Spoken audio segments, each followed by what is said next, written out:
हाँ जी।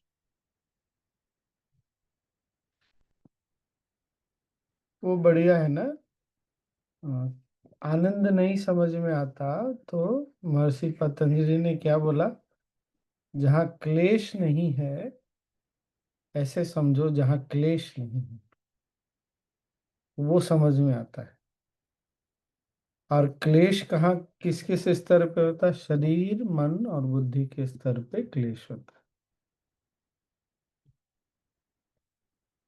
है। जब ये तीनों मुक्त हो गए, आनंदित हो गए, तो आनंद ही आनंद। क्लेश नहीं है, कर्म नहीं है, और कर्म का भोग भी नहीं है।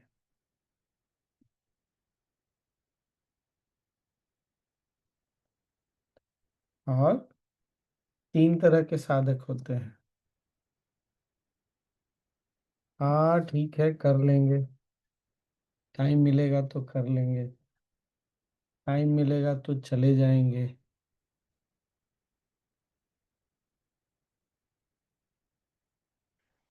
रोहिणी पूछ रही है क्लेश का मतलब क्या होगा? क्या होगा क्लेश का मतलब? जेलसी है? लड़ाई झगड़ा क्लेश। पीड़ा पीड़ा। अशांति। वेदना दुख। हाँ, वेदना दुख। लड़ाई थोड़ी होगा, लड़ाई तो एक्शन हो गया। क्लेश क्या है? अंदर से हाँ। अंदर से बड़ा दुख होता है, वो क्लेश है। मन। वो मन से मन, होता है वो। मन या बुद्धि हाँ। अशांत। शांत, अशांत है, द्वंद है। बुद्धि द्वंद में है तो क्लेश है। मन अशांत है तो क्लेश है। शरीर अच्छा नहीं महसूस हो रहा तो क्लेश है। हाँ, शालिनी को जी बोल। पीड़ा भी बोल सकते हैं स्वामी स्वामी जी। जी, हम लोग संयम में पढ़ाए थे कि 5 तरह का क्लेश: अज्ञानता, अस्मिता, राग, द्वेष और अभिनिवेश। सही। वो पतंजलि योग सूत्र 5 तरह के क्लेश है। तो पता चल गया ना क्लेश क्या होता है? अज्ञानता नहीं है। और क्या था शालिनी जी? 5 तरह के अज्ञानता, अस्मिता। अस्मिता, अस्मिता राग। में मैंपन नहीं है। जी। गुरुदेव को देखेंगे ना तो कभी भी वो मैं के रूप में बात नहीं करते। मैं ये कर दूंगा, मैं वो कर दूंगा, कभी ऐसे बात नहीं करते। राग भी नहीं है, द्वेष भी नहीं। फिर भी हम, अच्छा ये इसलिए भी हमको समझना चाहिए ना। एक तो क्या हो गया? अज्ञानता, अभिनिवेश, अस्मिता, राग द्वेष। राग, द्वेष। अभिनिवेश बोलते हैं भय को। यहाँ पर इसलिए भी हमको ये समझना चाहिए ना कि हम आर्ट ऑफ लिविंग में दुनिया में बहुत लोगों से मिलते हैं। फिर उनको हम, कुछ लोगों को बहुत मानते हैं। तो हमको ये समझना चाहिए ना कि वो गुरु नहीं है। गुरु होंगे तो अज्ञानता नहीं होगी ना। अज्ञानता मतलब क्या? अगर आप कुछ भी जानना चाहते हैं, पाना चाहते हैं, तो अज्ञानता ही है। आप कुछ तो जानना चाहते हैं ना।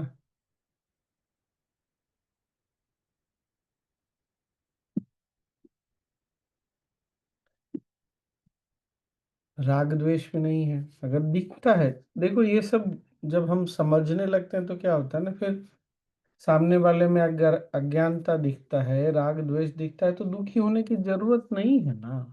आवश्यकता नहीं है। मेरा ये कहने का मतलब समझ में आया मैं यहाँ क्यों बोल रहा हूँ? अगर हम में किसी में आपको राग द्वेष दिखता है, भय दिखता है किसी तरह का, तो इसका मतलब वो ज्ञानी नहीं है। ज्ञानी नहीं है तो हम लोग सब थोड़े आगे पीछे चल रहे हैं, तो दुखी होने की क्या आवश्यकता है? घर में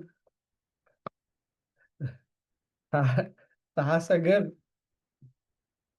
नहीं है ज्ञानी, तो उससे फिर ज्ञानियों वाला व्यवहार क्यों अपेक्षा करना है? पति या पत्नी, माता पिता, कोई भी बच्चे ज्ञानी नहीं है, तो ये सारे लक्षण तो उसमें दिखेंगे, तो उनसे फिर वो ज्ञानियों वाला व्यवहार की अपेक्षा रखते हैं, तो फिर हम कल दुखी होंगे।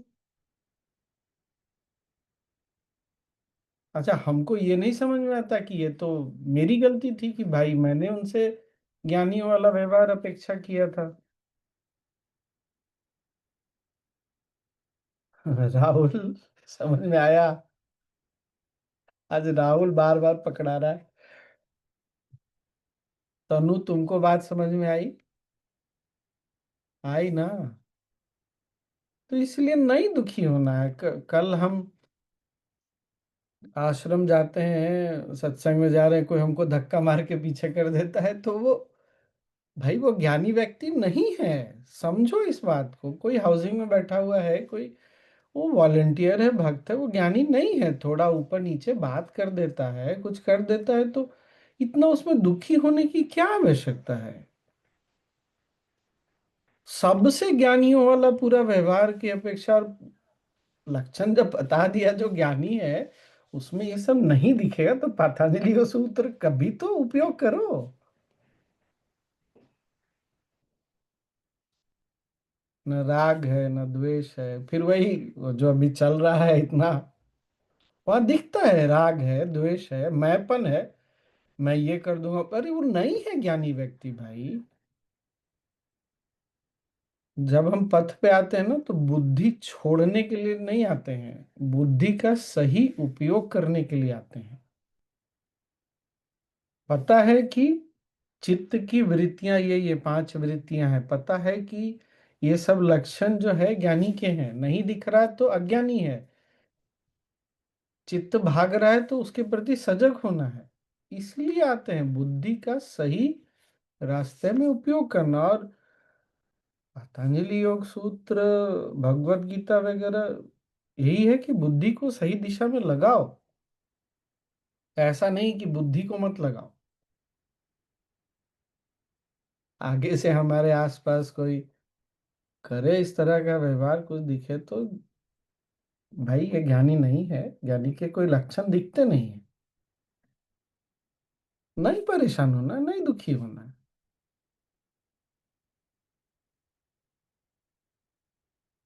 फिर वो तीव्र संवेगा नाम जो बोल रहे थे ना, मुझे क्या क्लिक किया ना, वो बड़ा बड़ा जो कंसर्ट होता है, रॉक फेस्टिवल, क्यों जाते हैं सब युवा?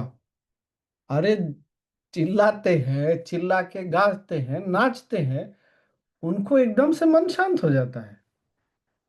वो बात अलग है कि आने समय फिर न तो ऊर्जा बचती है, न मन बचता, कुछ बचता नहीं। लेकिन उतना 1 घंटा, पता नहीं जितनी देर चलता है, एक आधा, 1 घंटा, एक आधा घंटा तो नहीं चलता, वो 1 1.5 घंटा, 2 घंटा उनको वो डिस्को में भी क्यों जाते हैं सब? इसीलिए जाते हैं, उनको सुदर्शन क्रिया ध्यान मिला नहीं है। जाते हैं, नाचते हैं, उछलते हैं, कूदते हैं, कूदते हैं, चिल्लाते हैं, तो मन शांत हो जाता है। फिर वही बात है, लेकिन वो सस्टेनेबल नहीं है। हम जिस पथ पे हैं ये सस्टेनेबल है। इसमें न शरीर का नुकसान है, न मन का नुकसान है, न ही ऊर्जा क्षय होती है। इसीलिए आध्यात्मिक पथ अलग होता है। कोई लड़ाई झगड़ा करता है, पूरी तरह से लड़ाई झगड़ा कर ले तो मन शांत हो जाएगा, लेकिन आप ये उपाय तो नहीं आप बना सकते जीवन में।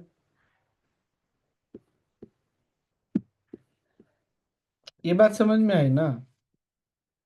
हम इसको उपाय तो नहीं बना सकते जीवन में। उपाय क्या बना सकते हैं? पद्म साधना। बस शरीर का कलेश दूर होता है, मन का कलेश दूर होता है, बुद्धि का कलेश दूर होता है। जोर लगा के करेंगे आसन तो हो जाएगा। तो ये सस्टेनेबल है, ये समझना चाहिए। पहाड़ पे कोई चढ़ने चला जाता है, बहुत लोग जाते हैं, हाई ट्रेकिंग कर रहे हैं, हाइक कर रहे हैं, शरीर टूट रहा है, सांस ऊपर नीचे, मन पर ये सस्टेनेबल नहीं है ना। आप हर दिन थोड़ी जाके पहाड़ चढ़ाई करने जाएंगे। पर पहाड़ वाले लोग इतने खुश क्यों रहते हैं? इतना शरीर ऊपर नीचे करता है, मन वैसे ही शांत हो जाता है। तो कुछ उपाय सबके लिए हर समय में संभव है, कुछ उपाय सबके लिए हर समय में संभव नहीं है, इसलिए उसको उपाय नहीं बोल सकते।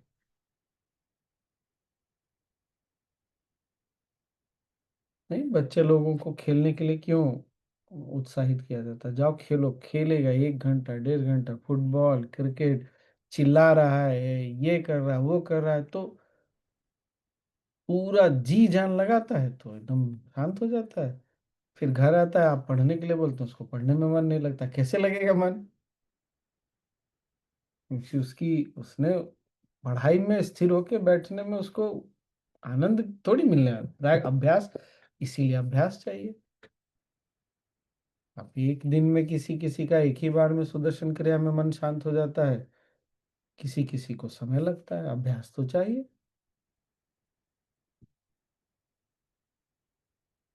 बहुत सुंदर है नहीं पतंजलि योग सूत्र? हाँ। रोहिणी पूछ रही कोई हमसे ज्ञानियों जैसा उपेक्षा करे। अरे वो अज्ञानी है, इसीलिए हमसे ज्ञानियों वाला व्यवहार की अपेक्षा कर रहा है, ये बात समझो ना।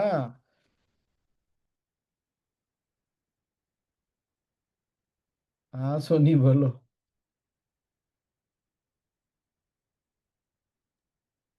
अच्छा 1 मिनट रुको, 1 सेकंड।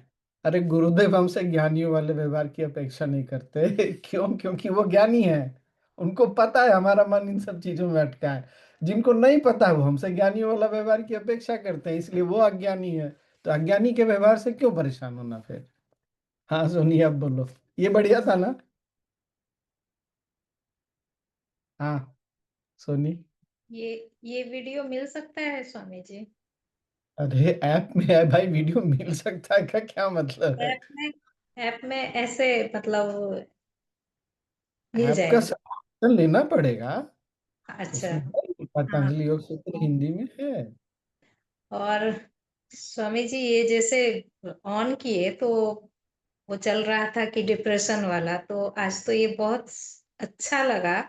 लोग ये नहीं हम्म। जान रहे थे कि रोना भी डिप्रेशन से बाहर निकालता है।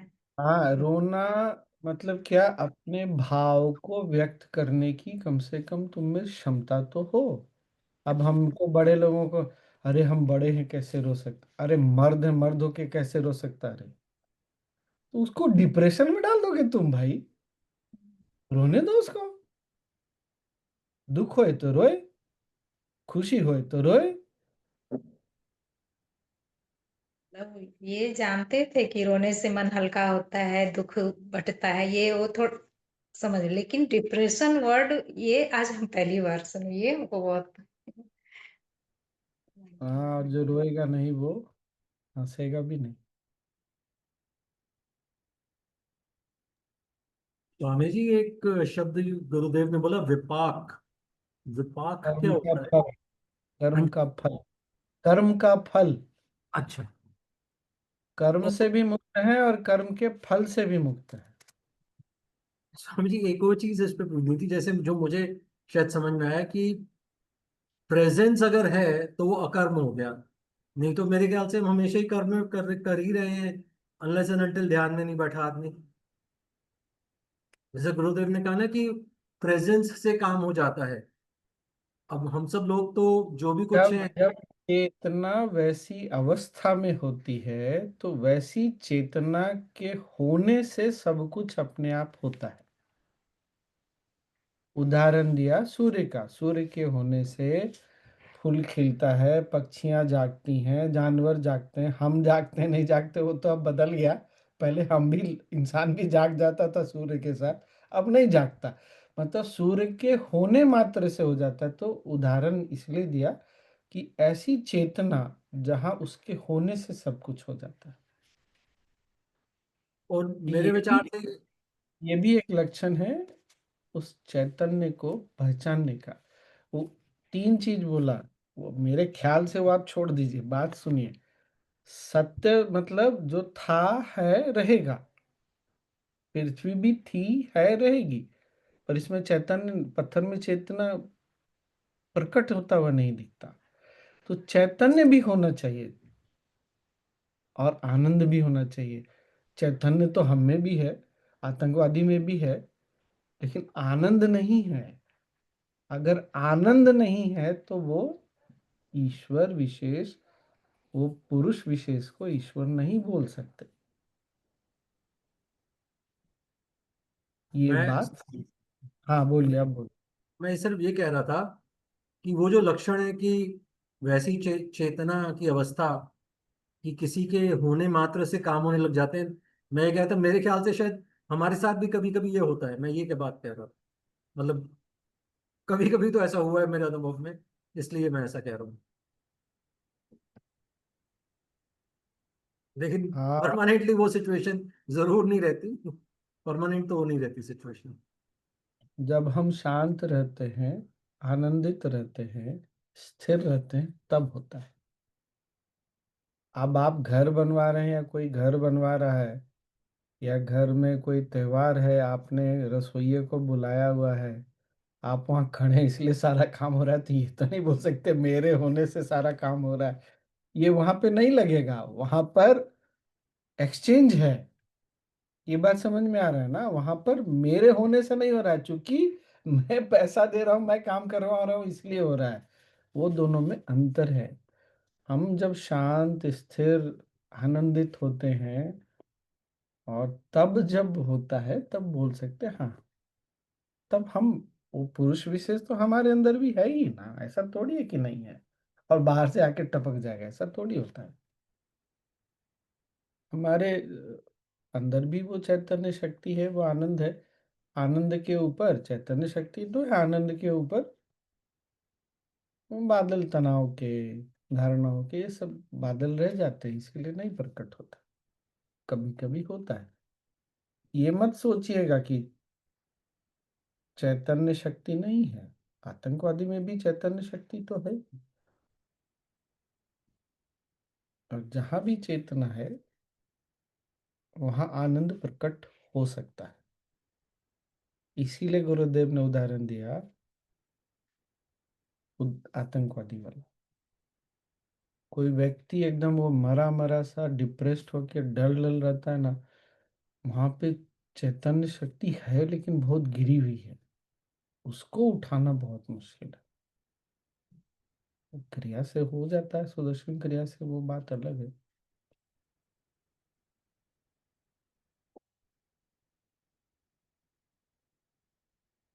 बड़ा मजा आया नहीं? ये भी एग्जाम्पल बहुत अच्छा स्वामी जी, ये लाश का और जीवित का, हम्म। ये भी बहुत अच्छा। सत्य है पर चित्त नहीं है, वहाँ चैतन्य नहीं है, इसलिए आनंद के प्रकट होने का तो कोई प्रश्न ही नहीं होता है। हमारी भी। हम्म। और ये बात भी है तब इसलिए कि ईश्वर सब में है, और ईश्वर कौन है वो भी फिर बता रहे हैं। ये चीज कितना, मतलब ये है समझने वाली बात कि सब में है ईश्वर, पर ईश्वर कौन है ये भी बहुत। ये याद रखना है, जहाँ सत्य, चित्त, आनंद तीनों दिखता है, वहां पर वो पुरुष विशेष है जिसको ईश्वर बोल सकते हैं। इसीलिए उस दिन बात हो रही थी तो मैंने बोला था ना, व्यक्ति और व्यक्तित्व को देखेंगे ना तो सत्य तो पकड़ में आ जाएगा, चित्त नहीं पकड़ में आएगा। हम तो व्यक्ति को देख रहे हैं, व्यक्ति था, आज है, कल पता नहीं रहेगा कि नहीं रहेगा।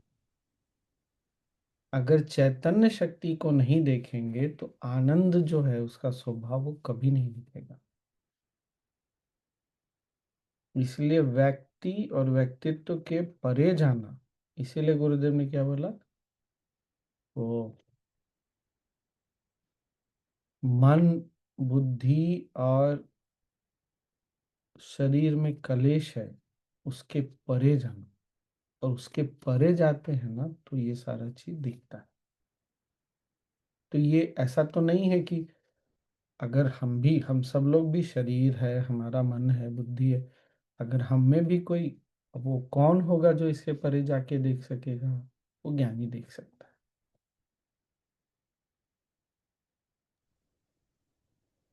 ये भी सुंदर है ना, वो देख सकता है इसके परे जो हमारे अंदर चेतना है, जो आनंदित है, आनंद है, वो भी देख सकता है। और जहां हम अटके हैं, शालिनी जी ने अच्छा याद दिया है। क्या क्या क्या है, मैं फिर भूल गया। अभिनिवेश, राग, अज्ञानता, अज्ञानता, अस्मिता, राग, द्वेष, अभिनिवेश।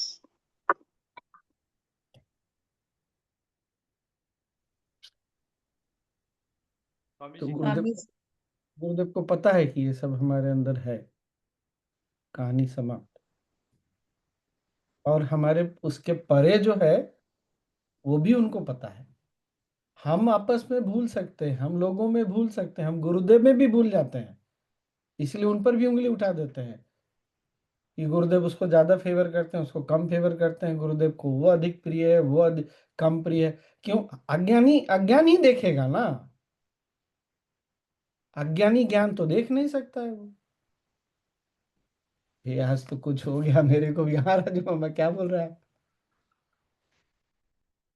बोलिए राजू मामा, कुछ बोल रहे हैं आप? हाँ स्वामी जी, मैं हूँ ये सत्य है स्वामी जी। हाँ। मुझ में चैतन्य है, ये भी सत्य है। और मैं आनंदित हूँ, मुझ में आनंद है। तो मैं ईश्वर हूँ, ये कहना ठीक है, और मुझ में ईश्वर का अंश है, ये कहना ठीक रहेगा। कहने की कोई जरूरत नहीं है। यहाँ पर उसको ऐसे देख सकते हैं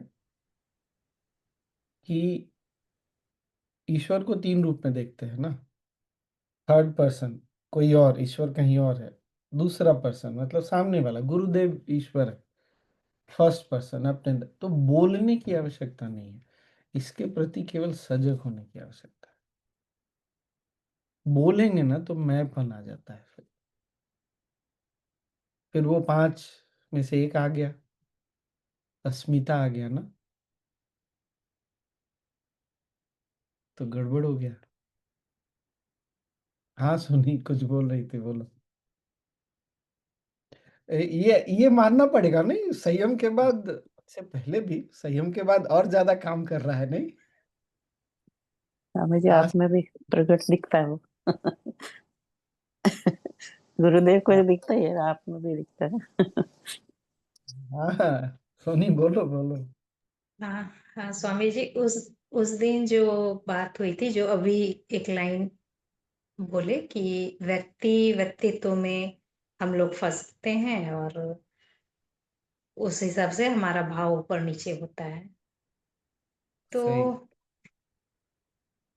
तो उसमें उसके बाद जो आगे बोले कि मातृशक्ति को देखना चाहिए। वो व्यक्तित्व से परे मातृशक्ति, वो फिर कैसे देखा जाए, कैसे समझे वो मातृशक्ति क्या?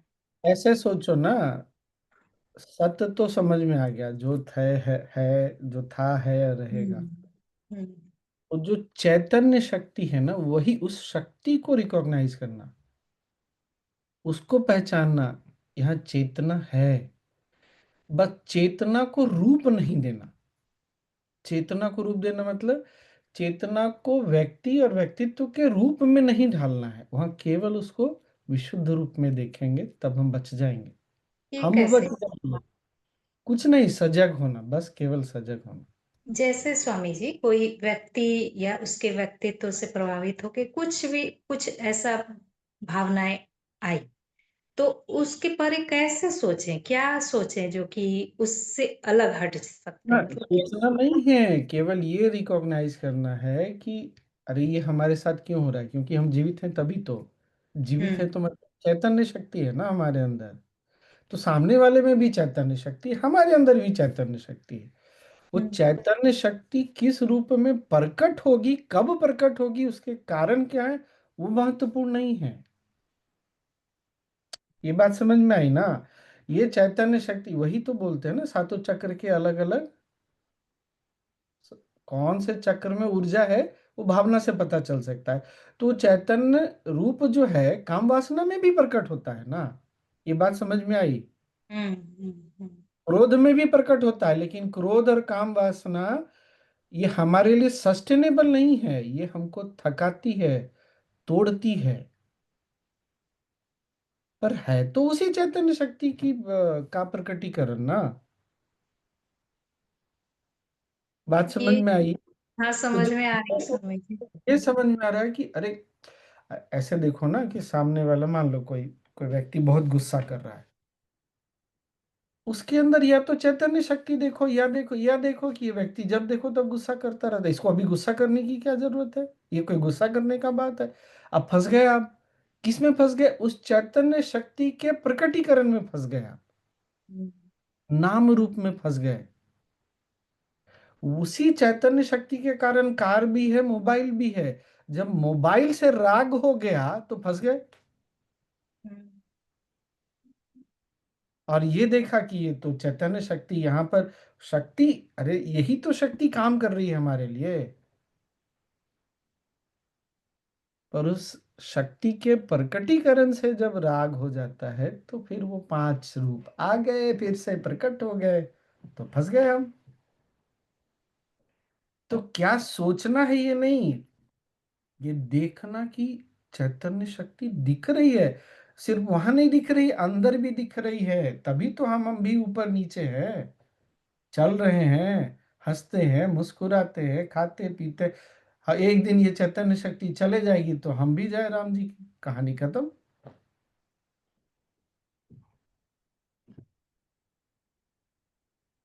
तो ये देखना कि चैतन्य शक्ति है कहीं कहीं पे, इंसानों में, जानवरों में वो दिखता है। उसका प्रकटीकरण मतलब प्रत्यक्ष को प्रमाण नहीं, ऐसा बोल सकते हैं। पेड़ में तो नहीं दिखता ना, पेड़ में तो वो भावना के रूप में प्रकट नहीं होता, पर वहां हम, साइंस विज्ञान बता रहा है कि उसमें भी है। अब तो खैर, अध्यात्म तो पहले से बोल रहा है कि पत्थर में भी है, लेकिन वहां दिखता नहीं ना। जब इंसान में कोई ये भावना नहीं दिखती तो हम नहीं बोलते अरे ये इंसान पत्थर की तरह हो गया एकदम। मतलब क्या है उसमें?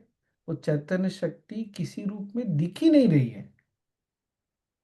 है लेकिन दिख नहीं रही है।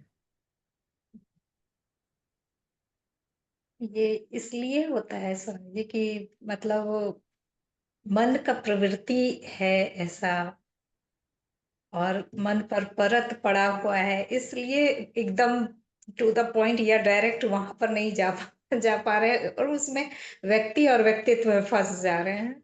ये इसीलिए चीज। तो बीच बीच में संगति, संगति अच्छी रखनी चाहिए। अच्छी संगति में बीच बीच में बार बार बैठना चाहिए।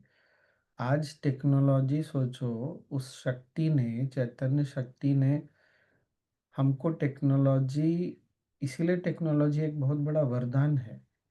उसी शक्ति के एक रूप में, उसके कारण आज हम लोग इतने दूर होते हुए भी, कोई 400-500 किलोमीटर दूर है, कोई 1000 किलोमीटर दूर है, कोई हजारों किलोमीटर दूर है, पर आज उस चैतन्य शक्ति के वरदान से हम लोग साथ में बैठ सकते हैं।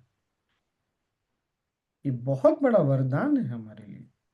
अब इसी शक्ति का गलत उपयोग भी होता है, हो ही सकता है, ऐसा तो नहीं है कि नहीं हो सकता।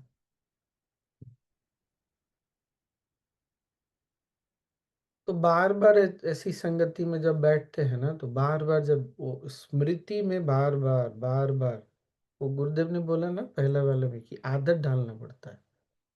तो जब बार बार जब स्मृति में आती है ना, तो धीरे धीरे वो केवल स्मृति में, जैसे वो पहले भी उदाहरण दिया है मैंने, हम लोग छोटे थे तो जूता पहन के विद्यालय जाते थे, तो जूता का फीता बांधना सीखना पड़ा।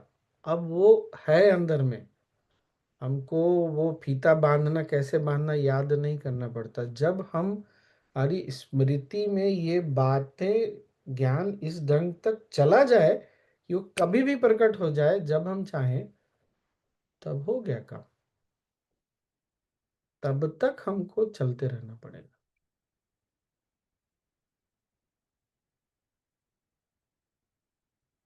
तो किसी के अज्ञान से परेशान नहीं होना है। और ज्ञानी में अज्ञान दिखे तो जाके अपना सर ठोकना है। ज्ञानी में भी अज्ञानता देख रहे, क्यों? क्योंकि हम अज्ञानी है, सीधी सी बात है।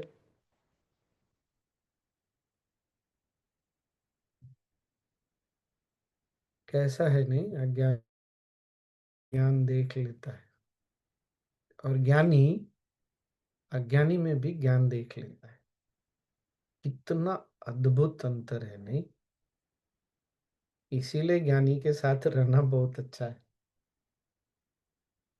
उनके उपस्थिति से हमारी चेतना चढ़ जाती है। इसलिए प्लीज जब भी मौका लगे तो संगति में बार बार उसकी उपस्थिति में, आगे बैठे पीछे बैठे इससे नहीं फर्क पड़ता, वहां जाके हम रहें, ये बहुत महत्वपूर्ण है। हाँ राहुल, बोलो स्वामी बोलो। कैसे पता चलेगा कि हम ज्ञानी है कि ज्ञानी है या सामने वाला ज्ञानी है? नहीं कैसे? तो अभी बात हो गई ना, 5 लक्षण नहीं दिखते जिसमें राग द्वेष नहीं दिखता, जिसमें भय नहीं दिखता, लोग मेरे बारे में क्या सोचेंगे, इस बात का भय नहीं है। 4 लोग मेरे बारे में अच्छा बोले, ये भी नहीं है राग। हम ये काम करेंगे तो लोग मेरे बारे में अच्छा सोचेंगे, मेरा नाम होगा, ये भी राग नहीं है। तो इतना स्पष्ट है ये तो। अच्छा देखो, गुरुदेव में ये सब नहीं, लेकिन इसका मतलब नहीं कुछ भी उल्टा पलटा कर जाते हैं। नहीं, वो सजगता है, क्या बोलना क्या नहीं बोलना वो एक अलग बात होती है। और राग रखना द्वेष रखना, हम बहुत गर्मी है, हम अभी नहीं आएंगे कोर्स में, हम पूजा में नहीं आ सकते। क्यों? बहुत गर्मी है, वहां पंखा नहीं चलता है। तो आप भाग रहे हैं ना। क्यों भाग रहे हैं? क्योंकि आपको किसी चीज से द्वेष है, किसी चीज से राग है। इसीलिए जब सेवा में चलते हैं ना, तो राग द्वेष से निकलने का शक्ति मिलता है। कैसे मिलता है? क्योंकि सेवा में जब जाते हैं तो तप होता है, शरीर और मन का तप होता है। जब शरीर और मन, आगे होना चाहिए पतंजलि योग सूत्र में, तप से मजबूत होते हैं। आश्रम जाना, आश्रम में जाके कोर्स करना, खाना खाना, रोज रोज लाइन में खड़ा होना, ये तपस्या है, जो घर में नहीं होता। घर में तो बैठ करके, माँ भूख लग गया, लीजिए भाई खाना परोस गया, तपस्या थोड़ी हो रही है। वहां तो तपस्या ही है कि खाना अभी तुरंत क्यों नहीं मिला, हमको जो पसंद था वो क्यों नहीं मिला, वो तपस्या अलग है। तो इसीलिए ज्ञानी हमारे अज्ञानता के परे भी देख लेते हैं, जो चैतन्य शक्ति है उसको देख लेते हैं। तो स्वामी जी, यहाँ तो एक प्रश्न ये भी है कि एक ज्ञानी आदमी को परख सकता है? तो हमको परखने की क्या आवश्यकता है भाई? सामने मतलब में पहचानना, जानना। ठीक है, परखने ये सब चक्कर में नहीं पड़ना है। जितना परखोगे बुद्धि में उतना क्लेश होगा। सामने वाला अगर अज्ञानी है तो कोई बात नहीं, क्या है, चैतन्य तो है ना। सत्य चित आनंद में सत्य भी है, चित चित्त भी है ना। आनंद नहीं दिख रहा है तो क्या हुआ, वो आ जाएगा धीरे धीरे, साधना से, ज्ञान से, गुरु के आशीर्वाद से आ जाएगा, वो भी आ ही रहा है। इतना क्या सोचने का? मत जा परखने वखने जानने होने ज्यादा, वरना बहुत क्लेश होगा। जितना जानेंगे उतना क्लेश होगा। हाँ राजू मामा। नहीं, राहुल जी को बोलना चाहिए, इतने सारे सामने बैठे हैं, स्वामी जी ने बनाया है ज्ञानी, तो और कहाँ कहाँ ढूंढ रहे?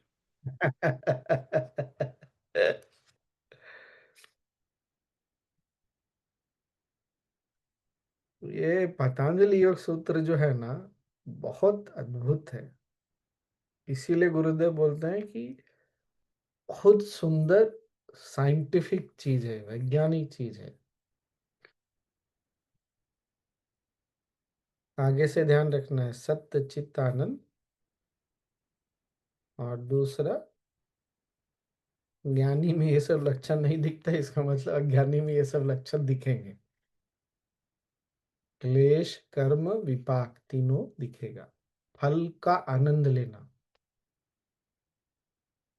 ये अज्ञानी में दिखेगा। ये बात समझ में आई ना? वो फल का आनंद भी लेगा। ये क्या जो स्वामी जी, फल का आनंद लेना अज्ञानी हुआ? जैसे आम का ये दिए ये एग्जाम्पल। आम का उदाहरण लो, या अगर तुमने किसी एक फल का आनंद लिया तो दूसरे फल से तुमको दुख भी मिलेगा। फिर सारा फल तो आनंद नहीं देता ना। ये बात समझ में आ गई ना? हम्म। तो जो अज्ञानी होगा वो कर्म के, किसी का तो कर्म है ना आम, हम्म। अगर उसका आनंद ले रहा है तो किसी और के कर्म से वो दुख भी लेगा। ज्ञानी नहीं, पर हाँ जी ज्ञानी सर। को आनंद और दुख भी नहीं होता। बहुत सुंदर है नहीं? बहुत ही सुंदर है।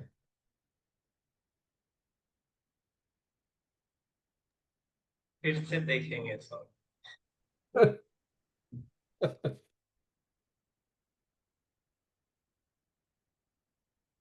हिंदी वाला अलग है, निश्चित रूप से हिंदी वाला पतंजलि योग सूत्र इंग्लिश वाले से अलग है। खैर, आज हमने 1 घंटा पूरा बिता दिया।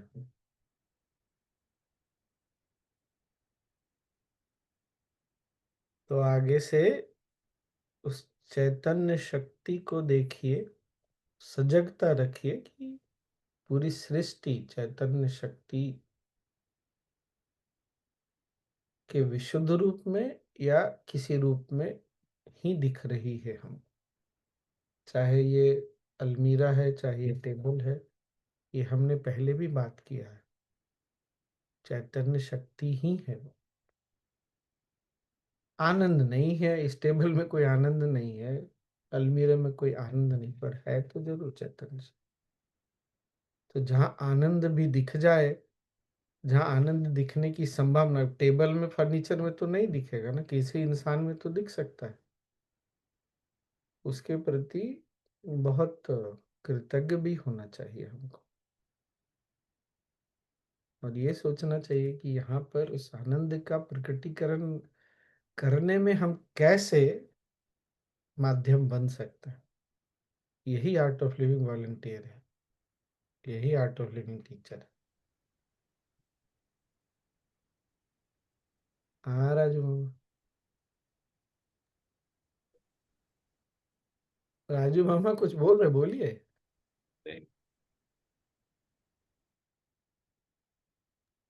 स्वामी जी, हम कुछ आज जो सत्संग हुआ था ना, गुरुदेव आज इसी पर थोड़ा बात किए थे, चैतन्य शक्ति। हम भी तो देखे थे। आज वाले सत्संग में हाँ हाँ, बहुत प्रश्न पूछे गए थे देखो ना। इतना प्रश्न पूछा गया आज वाले सत्संग में बहुत है। बहुत देखिए, सुंदर। कहीं भी मैंपन में कोई उनको खींच नहीं सकता है। बहुत। ये चीज ना हमको दिखता है एकदम। एनीवे, सोनी कुछ बोल रही है लास्ट, फिर आज छुट्टी। हाँ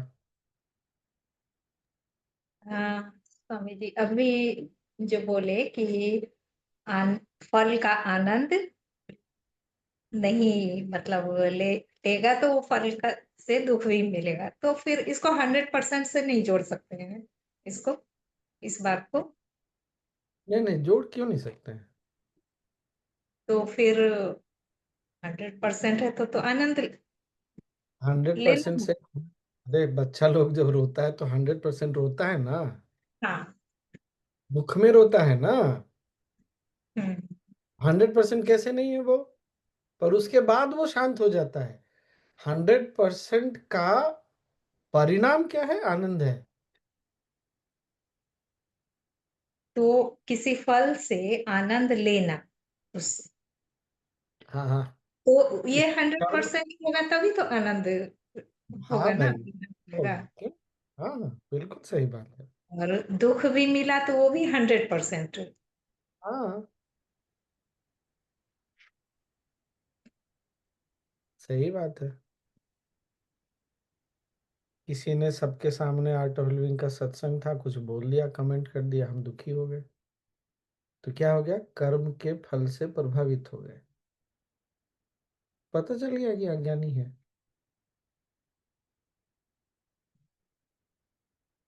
बात समझ में आई ना? हाँ हाँ, समझ कितना गई। साधारण है। ये तो अरे बड़ी बात है इसको। और स्वामी जी, अगर हम उस बात को सुन करके दुखी होते हैं तो हम भी तो अज्ञानी हो गए फिर। यही तो बात है। हम्म, कर्म को इसीलिए क्या, क्लेश कर्म और विपाक तीनों नहीं है उस चेतना में, तीनों ही गायब है। कर्म नहीं है, कर्म का फल भी नहीं है, पहले के भी कर्म का फल नहीं है। हमको कोई बोल करके ऊपर नीचे कर लेगा शायद, गुरुदेव को नहीं कर सकता। वो किसी के कर्म का फल नहीं लेते, ना ही उनका कोई कर्म है, इसलिए उनको कोई फल भी मिलता नहीं। जो है सो है। आई मीन, उनको डिस्क्राइब नहीं करना चाहिए, वो तो हमारे बाहर की चीज है, बट एक उदाहरण के लिए।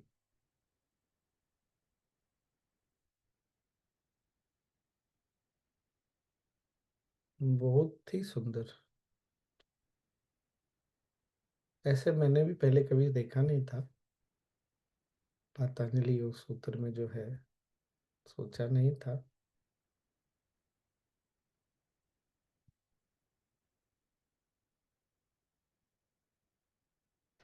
ठीक है ना? तब अपने से फिर वही बात है, ज्ञानियों वाले अपने अपने आप से ज्ञानी वाले व्यवहार की अपेक्षा नहीं करिएगा, हाँ? नहीं तो कल दुखी दुख होगा, आए रे फिर हम इसमें फंस गए, फिर ऐसा हो गया। इस चक्कर में नहीं पड़ना है। हम हैं, आगे बढ़ रहे हैं, पथ पे चल रहे हैं, गुरु हैं, इतना काफी। ठीक ना? आज तो